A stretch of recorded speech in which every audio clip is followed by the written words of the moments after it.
Hello dear student, class 12 की इस latest video में आप सबका बहुत बहुत स्वागत है।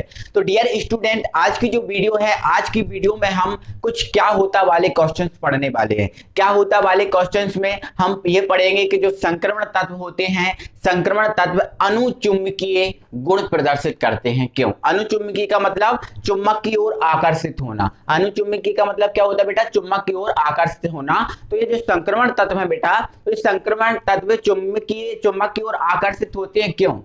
है ना? ये अनुचुंबकीय गुण प्रदर्शित करते हैं। क्यों? ये इस चीज को हम समझने वाले हैं। इसके बाद संक्रमण तत्व प्रतिचुंबकीय गुण प्रदर्शित करते हैं। क्यों? जो संक्रमण तत्व होते हैं वो प्रतिचुंबकीय गुण प्रदर्शित करते हैं। क्यों करते हैं? ठीक है। इसके बाद सिक्का धातु क्या है, इन सिक्का धातुओं की विशेषताएं, इनके बारे में आज की वीडियो में हम बात करने वाले हैं। ठीक है। तो सबसे पहला आप क्वेश्चन डाल लीजिए दोस्तों कि संक्रमण तत्व अनुचुंबकीय गुण प्रदर्शित करते हैं। क्यों? दोस्तों ये हमारा क्वेश्चन है, संक्रमण तत्व अनुचुंबकीय गुण प्रदर्शित करते हैं क्यों, ये हमें समझना है। तो बेटा सबसे पहले आपको ये समझना होगा कि ये अनुचुंबकीय जो गुण होता है ये क्या होता है और ये किसके ऊपर डिपेंड होता है। बेटा जो अनुचुंबकीय गुण होता है चुंबक की ओर आकर्षित होने का गुण होता है। हम देखते हैं कोई पदार्थ जो चुंबक की ओर आकर्षित होता है ना, और कोई पदार्थ होता है जो चुंबक से दूर भागता है। तो बेटा चुंबक की ओर आकर्षित होने वाला गुण है ये होता है आपका अनुचुंबकीय गुण, और जो चुंबक से दूर भागने वाला गुण होता है बेटा ये होता है आपका प्रतिचुंबकीय गुण। कौन सा गुण? प्रतिचुंबकीय गुण। तो चुंबक की ओर आकर्षित होने वाला गुण बेटा अनुचुंबकीय गुण। और बेटा जो अनुचुंबकीय गुण होता है, जो आपका अनुचुंबकीय गुण होता है, ये अनुचुंबकीय टोटली डिपेंडेंट रहता है अयुग्मित इलेक्ट्रॉन पर। किसके ऊपर निर्भर करता है? अयुग्मित इलेक्ट्रॉन पर निर्भर करता है। अयुग्मित इलेक्ट्रॉन की संख्या पर निर्भर करता है। कौन सा गुण? अनुचुंबकीय गुण। जिस तत्व में, जिस परमाणु में अयुग्मित इलेक्ट्रॉन की संख्या अधिक होगी, जिस परमाणु में या फिर जिस तत्व में अयुग्मित इलेक्ट्रॉन की संख्या अधिक होगी, वो तत्व या वो परमाणु या फिर वो पदार्थ चुंबक की ओर आकर्षित होगा। हमने देखा है कुछ पदार्थ चुंबक की ओर आकर्षित होते हैं और कुछ पदार्थ चुंबक की ओर आकर्षित नहीं होते। तो कारण सिर्फ बेटा अयुग्मित इलेक्ट्रॉन है। जिसके पास अयुग्मित इलेक्ट्रॉन होंगे वो चुंबक की ओर आकर्षित होगा, और जिसके पास अयुग्मित इलेक्ट्रॉन नहीं होंगे वो चुंबक की ओर आकर्षित नहीं होगा। समझ में आपको आया? अब हमारा ये क्वेश्चन है कि जो संक्रमण तत्व है वो आपके अनुचुंबकीय गुण प्रदर्शित करते हैं। तो हमें पता है ना, जो संक्रमण तत्व होते हैं, संक्रमण तत्वों के पास अयुग्मित इलेक्ट्रॉन होते हैं। संक्रमण तत्वों के पास कैसे इलेक्ट्रॉन होते हैं? अयुग्मित इलेक्ट्रॉन। कैसे? देखो आप समझो। जैसे संक्रमण तत्व में बेटा मैंने उठा लिया आयरन को। किसको उठा लिया? आयरन को। इस आयरन का परमाणु क्रमांक होता है 26। यदि इलेक्ट्रॉनिक विन्यास करें तो 1s2 2s2 2p6 3s2 3p 3p6 4s2 और 3d6। 26 इलेक्ट्रॉन है। देखो 10 20 और 6 26। तो यहां से ये हमारा फुल है, ये भी फुल है, ये भी फुल है, ये भी फुल है, ये भी फुल है, ये भी फुल है। बट ये जो है ना वो फुल नहीं है। अब ये फुल नहीं है तो आपका ये कौन सा है? डी। और डी में आपको पता है कितने कक्षक होते हैं? 5। 1 2 3 और ये 4 5 5 कक्षक होते हैं डी में। कितने इलेक्ट्रॉन है इसमें? केवल 6। तो 1 2 3 4 5 और ये 6। सिंगल इलेक्ट्रॉन बेटा होता है अयुग्मित इलेक्ट्रॉन। सिंगल इलेक्ट्रॉन होता है अयुग्मित, और जो डबल इलेक्ट्रॉन होता है वो होता है युग्मित। तो देखो आपका जो आयरन है, आपका जो लोहा है, वो चुंबक की ओर आकर्षित होता है। क्यों होता है? क्योंकि इसके पास अयुग्मित इलेक्ट्रॉन है। क्योंकि इसके पास क्या है? अयुग्मित इलेक्ट्रॉन। देखो अयुग्मित इलेक्ट्रॉन एक ये है, एक ये है, एक ये है, एक ये है। इसके पास 4 अयुग्मित इलेक्ट्रॉन है, और इस अयुग्मित इलेक्ट्रॉन होने के कारण बेटा ये चुंबक की ओर आकर्षित होता है ना। आपको पता है बेटा जो जिंक होता है, क्या होता है? जिंक। जिंक का परमाणु क्रमांक कितना होता है? 30। परमाणु क्रमांक यदि इलेक्ट्रॉनिक विन्यास करें तो 1s2 2s2 है ना, 2p6 3s2 3p6 4s2 और 3d10 3d10, क्योंकि 30 इलेक्ट्रॉन देखेंगे टोटल भर जाएंगे। तो आपका जो डी है, डी आपका क्या? 5 कक्षक होते हैं। 1 2 3 4 5, कितने इलेक्ट्रॉन है? 10। 1 2 3 4 5 6 7 8 9 10, ये 10 इलेक्ट्रॉन हो गए। तो देखो इसमें आपको क्या अयुग्मित इलेक्ट्रॉन दिख रहा है? इसमें आपका दिख रहा है एक भी अयुग्मित इलेक्ट्रॉन नहीं है। जितने इलेक्ट्रॉन है बेटा ये सब युग्मित इलेक्ट्रॉन है, और युग्मित इलेक्ट्रॉन होने के कारण और अयुग्मित इलेक्ट्रॉन ना होने के कारण ये जो आपका जिंक है बेटा ये चुंबक की ओर आकर्षित नहीं होता। ये चुंबक की ओर आकर्षित नहीं होता, क्यों? क्योंकि इसके पास अयुग्मित इलेक्ट्रॉन नहीं होते। तो लोहा चुंबक की ओर आकर्षित क्यों होता है? क्योंकि इसमें अयुग्मित इलेक्ट्रॉन होते हैं। समझ गए ना? तो जिसके पास अयुग्मित इलेक्ट्रॉन होंगे वो चुंबक की ओर आकर्षित होगा, और जिसके पास अयुग्मित इलेक्ट्रॉन नहीं होंगे बेटा वो चुंबक की ओर आकर्षित नहीं होगा। तो टोटली जो अनुचुंबकीय गुण है बेटा ये आपका अयुग्मित इलेक्ट्रॉन की संख्या पर निर्भर करता है, और संक्रमण तत्वों के पास अयुग्मित इलेक्ट्रॉन की संख्या होती है अधिक, इसलिए आपका जो संक्रमण तत्व है अनुचुंबकीय गुण प्रदर्शित करता है। सभी ऐसा नहीं, मैंने आपको एग्जाम्पल केवल दिया है आयरन का, केवल किसका एग्जाम्पल दिया है? आयरन का। इसके बाद आप कॉपर को देख लो, आप कोबाल्ट को देख लो, सबके पास अयुग्मित इलेक्ट्रॉन है। टोटल आप चेक कर लेना। देखो जिसके पास अयुग्मित इलेक्ट्रॉन नहीं थे मैंने आपको बता दिया कि बेटा इसके पास अयुग्मित इलेक्ट्रॉन नहीं है। इसके अलावा टोटल आपके 40 तत्व हैं, 40 में से केवल और केवल 4 तत्व ही हैं। संक्रमण तत्व 40 है संख्या में, तो ये केवल 4 ही तत्व हैं जिसके पास अयुग्मित इलेक्ट्रॉन नहीं है, बाकी सबके पास अयुग्मित इलेक्ट्रॉन है, इसलिए सब जो है ना अनुचुंबकीय गुण प्रदर्शित करते हैं। तो बेटा आप समझ गए होंगे, आई होप, है ना? तो आपको कॉपी में लिखने के लिए इसकी थ्योरी चाहिए, तो स्क्रीन पर इसकी थ्योरी आ रही है, आप स्क्रीनशॉट लेना बढ़िया और आप अपनी कॉपी में लिख लेना, ठीक है?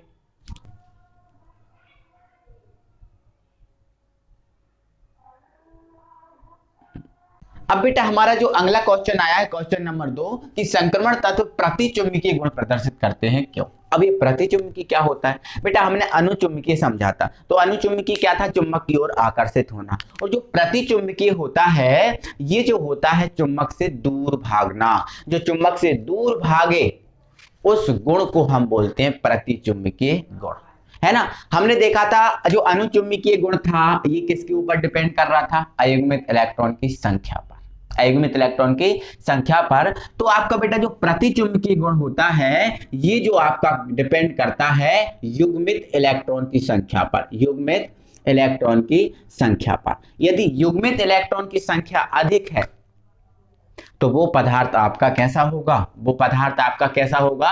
प्रतिचुंबकीय, है ना? युग्मित इलेक्ट्रॉन की संख्या अधिक है तो वो पदार्थ आपका कैसा होगा? प्रतिचुंबकीय, क्योंकि युग्मित इलेक्ट्रॉन युक्त पदार्थ ही प्रतिचुंबकीय गुण प्रदर्शित करता है। अब बात यही है कि संक्रमण तत्व प्रतिचुंबकीय गुण भी प्रदर्शित करते हैं। देखो अनुचुंबकीय गुण इनका ज्यादा होता है, बट प्रतिचुंबकीय जो गुण होता है इनका बहुत कम होता है। प्रतिचुंबकीय गुण इनका क्या होता है? कम होता है। क्यों होता है? क्योंकि इन जो प्रतिचुंबकीय जो युग्मित इलेक्ट्रॉन की संख्या है केवल कुछ ही तत्वों के पास होती है ज्यादा, और बाकी सभी तत्वों के पास ये संख्या ज्यादा नहीं होती, तो प्रतिचुंबकीय गुण जो है ना वो कम प्रदर्शित करते हैं। तो बट है उसमें, बट ये करता है, करते तो है ना, तो वो चीज हमें लिखना पड़ेगा, है ना? तो प्रतिचुंबकीय गुण किसके ऊपर डिपेंड करता है? युग्मित इलेक्ट्रॉन की संख्या पर, है ना? जैसे आपको मैंने अभी बताया था जिंक, जिंक का परमाणु क्रमांक कितना होता है? 30। तो 1s2 2s2 है ना, 2p6 3s2 है ना, 3p6 4s2 और 3d10, 3d10। देखो ये फुल भरा हुआ है, ये जो फुल भरा हुआ है ना ये फुल भरा हुआ है, तो फुल भरा होने के कारण आपका जो डी है इस डी में 5 कक्षक होते हैं, तो पांचों कक्षक इसके फुल होंगे। 1 2 3 4 5 6 7 8 9 10, मतलब एक प्रतिचुंबकीय गुण प्रदर्शित करेगा। क्यों? क्योंकि इसके पास अयुग्मित इलेक्ट्रॉन है ही नहीं, अयुग्मित इलेक्ट्रॉन नहीं है, टोटल युग्मित इलेक्ट्रॉन की संख्या ज्यादा है, मतलब टोटल इलेक्ट्रॉन जो है ना वो युग्मित है, इसलिए आपका जो जिंक है वो प्रतिचुंबकीय गुण प्रदर्शित करता है। चुंबक से नहीं चिपकता, चुंबक से दूर भागता है, चुंबक से नहीं चिपकता, चुंबक से दूर भागता है। कौन कौन भागता है चुंबक से दूर? आपका जिंक, ठीक है? अगर इसी प्रकार बेटा हम कॉपर की बात करें, कॉपर का परमाणु क्रमांक होता है 29, ठीक है? तो यहां तक आपके 20 इलेक्ट्रॉन तो भरा ही जाएंगे, और सॉरी यहां तक आपके 20 इलेक्ट्रॉन तो भरा ही जाएंगे, देखो 20 भरे हैं ना, ठीक, भरा ही जाएंगे। तो इसके बाद जो आपके 9 इलेक्ट्रॉन होंगे वो 3d9 में आएंगे, है ना? 3D में आएंगे। तो अब देखो इसमें 9 इलेक्ट्रॉन है, तो 9 इलेक्ट्रॉन को भरो, ये 9 इलेक्ट्रॉन को भरेंगे 1 2 3 4 5 6 7 8 9। तो देखो इसमें केवल अयुग्मित इलेक्ट्रॉन की संख्या 1 है और युग्मित इलेक्ट्रॉन की संख्या कितनी है, 1 2 3 4। तो इसमें भी अयुग्मित इलेक्ट्रॉन युग्मित इलेक्ट्रॉन ज्यादा है और अयुग्मित इलेक्ट्रॉन कम है ना। तो ये प्रतिचुंबकीय जो गुण है वो ज्यादा प्रदर्शित करेगा और अनुचुंबकीय गुण जो है ना बहुत कम पड़ेगा, क्योंकि अयुग्मित इलेक्ट्रॉन अनुचुंबकीय गुण, युग्मित इलेक्ट्रॉन प्रतिचुंबकीय गुण। तो युग्मित इलेक्ट्रॉन ज्यादा है ना तो प्रतिचुंबकीय गुण ज्यादा करेगा और अयुग्मित इलेक्ट्रॉन कम है तो अनुचुंबकीय गुण ये कम करेगा, अनुचुंबकीय गुण कम करेगा। मतलब ये जो कॉपर है हमें ऐसा तो लगेगा कि ये चुंबक से चिपक रहा है बट चिपकेगा नहीं, थोड़ी सी हल्की सी इसमें फीलिंग आएगी, ऐसा लगेगा कि ये चुंबक की ओर चिपक रहा है बट चिपकेगा नहीं, क्योंकि इसके पास अयुग्मित इलेक्ट्रॉन की संख्या कम है ना और युग्मित इलेक्ट्रॉन की संख्या ज्यादा है। और युग्मित इलेक्ट्रॉन जो होते हैं ज्यादा तो वो प्रतिचुंबकीय, चुंबक से नहीं चिपकता, चुंबक से दूर भागता, हल्का से इसमें चुंबक की ओर चिपकेगा बट हल्का से हमें लगेगा मतलब कि चुंबक की ओर चिपक रहा है बट चिपकेगा नहीं। तो ये कॉपर है ना। तो ध्यान रखना बेटा, जिसमें युग्मित इलेक्ट्रॉन की संख्या ज्यादा है वो आपका प्रतिचुंबकीय होगा और जिसमें युग्मित इलेक्ट्रॉन की संख्या कम है वो आपका अनुचुंबकीय होगा। ठीक है, तो अनुचुंबकीय प्रतिचुंबकीय हम टोटल समझ गए हैं, कोई दिक्कत नहीं। आई होप बेटा कि आप सब बेटा तो इसकी जो थ्योरी है आपको लिखनी पड़ेगी कॉपी में, तो स्क्रीन पर आ रही है, आप इसका स्क्रीनशॉट ले लो। जो चीज मैंने समझाई है वही चीज आपको इस थ्योरी में आएगी, है ना। तो वो ले लो स्क्रीनशॉट और अपनी कॉपी में इसको लिख लेना। ठीक है, तो मैं सिक्का धातुओं को समझा दे रहा हूं, है ना। मैंने बेटा आपको ये बताया था कि जो संक्रमण तत्व होते हैं वर्ग 3 से लेकर वर्ग 12 तक के तत्व हैं। वर्ग 3 से आपकी पेरियोडिक टेबल भी होगी, है ना। ये देखो आपको पेरियोडिक टेबल दिख रही है यहाँ पर। इस पेरियोडिक टेबल में देखो 3 से लेकर 12 तक के जो तत्व हैं वो आपके कहलाते हैं संक्रमण तत्व। तो बेटा संक्रमण तत्वों में आपको जो वर्ग 11 दिख रहा है, कौन सा वर्ग दिख रहा है, वर्ग 11 दिख रहा है। इस वर्ग 11 या फिर समूह 11 के जो तत्व जैसे आपको दिख रहा होगा कॉपर, सिल्वर और गोल्ड, ये जो 3 तत्व दिख रहे होंगे, तो समूह 11 के तत्व जैसे कॉपर, सिल्वर, गोल्ड जो ये बेटा ये 3 तत्व होते हैं, इनका उपयोग पूर्व समय से पहले के राजा महाराजा जैसे अकबर थे, हुमायूं थे, है ना, इनके समय में हम देखते थे सिक्का। पहले ये नोट नहीं चलते थे, 100 का नोट, 500 का नोट, ये नहीं चलते थे। पहले क्या चलते थे, सिक्के, है ना। जो राजा महाराजा हुआ करते थे, अकबर, हुमायूं, है ना, ये लोग हुआ करते थे, इनके यहाँ सिक्के चलते थे, एक एक थाल भर के लो सिक्के। आज हम पूजा के समय पे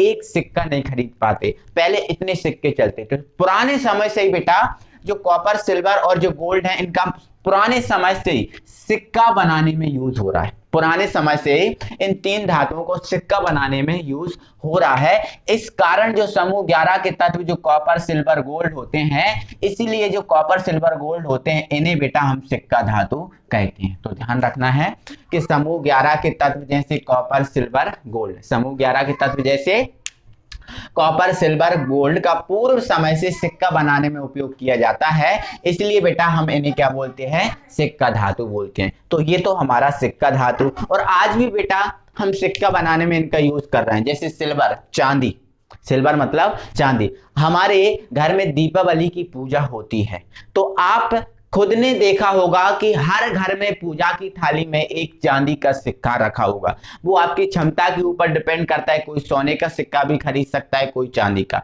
जिसके पास जितनी क्षमता है, जिसके पास जितना पैसा है, वो उस हिसाब से सिक्का खरीद सकता है। बट सिक्के का यूज आज भी हो रहा है ना कहीं इन धातुओं का सिक्का जो है आज भी यूज हो रहा है ना। जैसे पूजा के लिए तो हम बिल्कुल इन धातुओं का सिक्का का यूज करते हैं। तो ये हमारी सिक्का धातु है। अब सिक्का धातुओं के बेटा कुछ उपयोग है। जैसे बैटरी उद्योग में हमने देखो आपको 3rd यूनिट में सेल पढ़ाया था, तो सेल में क्या बेटा हमने कॉपर का इलेक्ट्रोड नहीं बनाया था, कॉपर का इलेक्ट्रोड यूज नहीं किया था ना। तो बेटा जो बैटरी उद्योग होता है, बैटरी उद्योग मतलब सेल, बैटरी, इनमें इलेक्ट्रोड बनाने के लिए हम सिक्का धातुओं में कॉपर का यूज करते हैं। अब सिल्वर का यूज तो बेटा इसलिए नहीं करते क्योंकि सिल्वर है ना कॉस्टली है, थोड़ा सा महंगा है, इसलिए हम सिल्वर का यूज नहीं करते, कॉपर का इलेक्ट्रोड बनाने में यूज करते हैं। ठीक है, इसके बाद आपको ये तो पता ही है कि जो सिल्वर मतलब चांदी और गोल्ड मतलब सोना का उपयोग आभूषण बनाने में तो आज भी हो रहा है ना। आज भी हो रहा है इसका यूज आभूषण बनाने में, ठीक है। इसके बाद आपका जो सिल्वर ब्रोमाइड मतलब AgBr, आपने फोटोकॉपी मशीन सबने देखी होगी, फोटोकॉपी मशीन सबने देखी होगी और किसी के घर पे ये फोटोकॉपी मशीन होगी भी, ठीक है। तो बेटा जो फोटोकॉपी मशीन में जहां फोटोकॉपी के लिए पेज रखा जाता है कि यहां से फोटोकॉपी करना है, तो उसमें देखो एक कांच लगा होता है, इस कांच के नीचे एक लेबल लगा होता है, कांच के नीचे एक लेबल लगा होता है, वो लेबल बेटा AgBr का होता है। और उस लेवल का, इस AgBr का काम क्या है कि देखो फोटोकॉपी करते हैं तो एक प्रकाश निकलता है ना, तो उस प्रकाश को और तीव्र बना देता और सुग्राही बना देता है ना, प्रकाश को बहुत तीव्र और सुग्राही बना देता है, ताकि जो फोटोकॉपी का जो एक अक्षर भी है, एक शब्द भी है, वो रह ना जाए, सब पर प्रकाश जाए, है ना।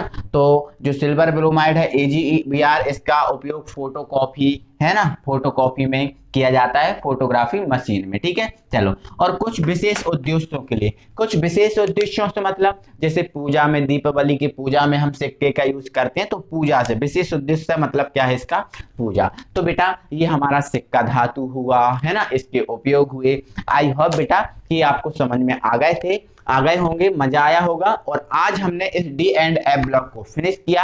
अगली जो यूनिट होगी, यूनिट नेक्स्ट होगी उपसहसंयोजी रसायन कोऑर्डिनेशन केमिस्ट्री को हम कल से स्टार्ट करेंगे, है ना। तो बेटा दिल से देखो, है ना। इसके अलावा 8:30 बजे आपकी लाइव क्लास होती है, तो उस लाइव क्लास को भी अटेंड करो और मस्त तरीके से अच्छे से पढ़ाई करो, ठीक है। मिलते हैं बेटा अगली वीडियो में। Thank you very much.